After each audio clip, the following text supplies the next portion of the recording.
থাকবো মোহাম্মদ সাল্লাল্লাহু কোরআনের তাফসীর শিখতে হইব, তাফসীর করতে হইব, তাফসীর করতে হইব। এইভাবে কোন উম্মত যদি আপনার আমাদের জান্নাত হবে,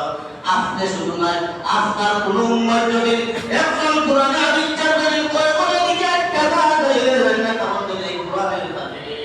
আমি আল্লাহ পাক রব্বুল আলামিন এই কোরআনের নূরটা কারণে তার ভিতরের মধ্যে আমি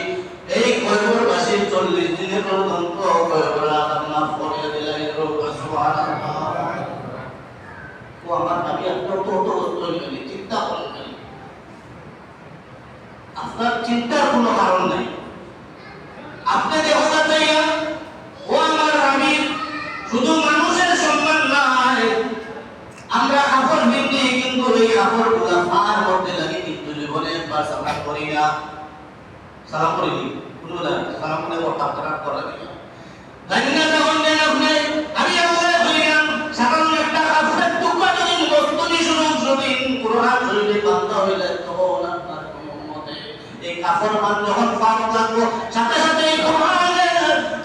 কোরআনের সম্মানের খাতিরে এই কাপড় মানের সম্মান বাড়িতে জোরে বলো সুবহানাল্লাহ। এই কাপড় মানকে সালাম করতে হবে, সালাম করি না আমরা এরপরে তাই শেষ নাই, এরপরে হইয়া কাজ আমরা কিন্তু বাথরুম ব্যবহার করি, অন্যবার জায়গার মধ্যে ব্যবহার করি, কাঠের টুকরা কাঠ যদি কোরআন শরীফের দাওয়াত মানে তাহলে এই কাঠের সম্মান বাড়ি যায় আর খাতিরে শুধু কোরআনের খাতিরে। আপনারা আমি বুঝছি না, আপনিও তো চিন্তা করলেন কেন কইলে কেন উম্মে জামিলে অবাক করেছি আল্লাহর নবী কইলেন তাজুদের নামাজ দুই থেকে তিনটা তাফসীরের কাছে মধ্যে রেখে কোনটা ফাজিলা না হতে আল্লাহর নবী কিন্তু এটা কথা তাজুদের নামাজের মধ্যে সারা কোরআন খতম করতা, কিন্তু দুই তিন দিন এই কোরআনের খতম করতা,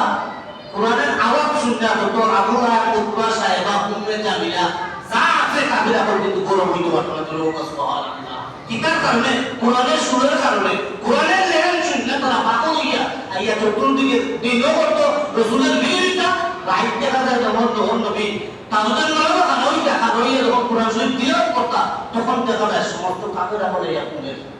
লোক সুবহানাল্লাহ। আজ আজকে দেখা দুনিয়ায় ও উত্তরসূরি কিন্তু কথা কিন্তু কবি লইব কিন্তু সত্য কথা হইতো হইব দেবতা অনেক জায়গা আছে যে দারুল বিলাতে সেন্টার আছে আছে না কালামুল্লাহ শরীফের তিলাওয়াতটা শুনলে পুরো মানুষের তারা মাথা দেখায় মাইকে কেন বড় হইতো ঘুমের ক্ষতি হইতো এই আয়াতের তাফসীরে কিতাব বোঝা গেল